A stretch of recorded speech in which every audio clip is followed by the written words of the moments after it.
कर्मचारियों की हाजिरी हो या वेतन, हाफ डे हो या नाइट ड्यूटी, सबका रखो पूरा हिसाब।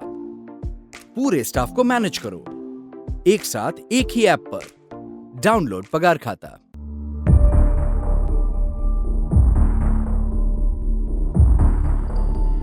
गंगा घाट के किनारे बसे हुए लोगों को सूचित किया जा रहा है कि आप लोग गंगा जी में शवों को जल प्रवाहित नहीं करेंगे।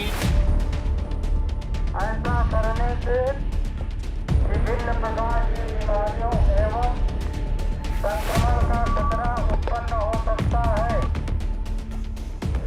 गंगा में तैरती लाशें क्या कोरोना त्रासदी की बोलती तस्वीर है? कोई नहीं जानता कि पिछले एक सप्ताह में कितने शव गंगा में बहा दिए गए। कन्नौज से कानपुर, वाराणसी से गाजीपुर, यहां तक कि बिहार के बक्सर से आगे तक गंगा में बहती लाशों से हड़कंप मचा हुआ है। शवों के कोरोना संक्रमित होने की आशंका से लोग भयभीत हैं। प्रशासन के हाथ पांव फूले हुए हैं।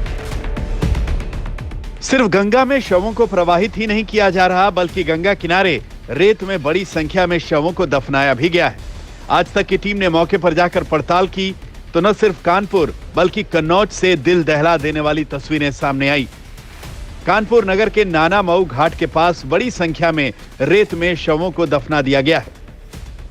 मैं नाना मऊ घाट पर हूं, आपको यहां पर विजुअल्स दिखाना चाहता हूं किस तरह से ग्रामीणों ने यहां पर जो है डेड बॉडीज जो हैं, लाशें जो हैं वो किस तरह से गाड़ी हैं। आप यहां पर देखकर अंदाजा लगा सकते हैं ये खतरनाक सीन्स हैं, क्योंकि मैं अब जहां भी कदम रख रहा हूं वहां मैं सोचकर कदम रख रहा हूं कि कहीं मेरे नीचे कोई लाश ना आ जाए। कानपुर से करीब 80 किलोमीटर दूर कन्नौज के मेहंदी घाट में भी ऐसा ही मंजर देखने को मिला।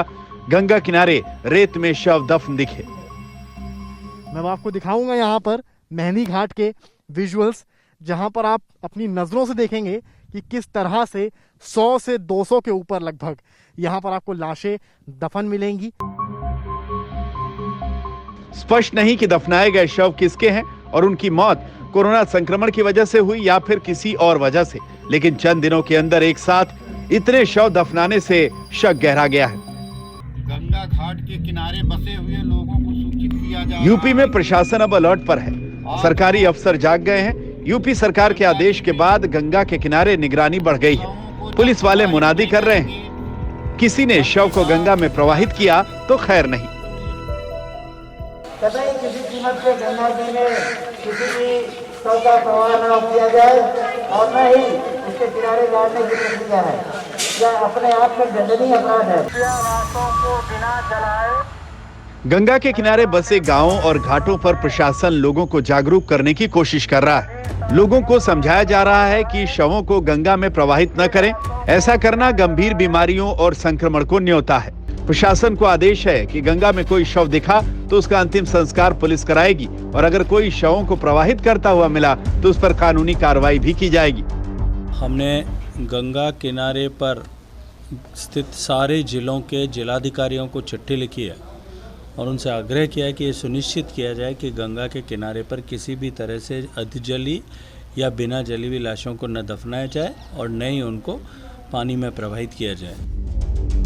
सवाल उठता है कि अचानक कोरोना की दूसरी लहर के प्रकोप के बीच गंगा में सैकड़ों शव किनके हैं? इन शवों को गंगा में क्यों प्रवाहित किया गया?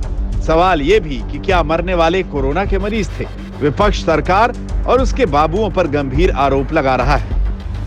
Hundreds of unidentified bodies have been found floating on the river Ganga, and nearly 2,000 unidentified bodies have been found buried on the sands along the river Ganga. Ganga में तैरते शव किसके हैं, इस सवाल का जवाब मिलना मुश्किल है, क्योंकि इसका जवाब कोई तलाशना नहीं चाहेगा। बहरहाल निगरानी के लिए प्रशासन ने टीम तैयार कर दी है ताकि अब लोग इस तरह से शवों को गंगा में प्रवाहित ना करें।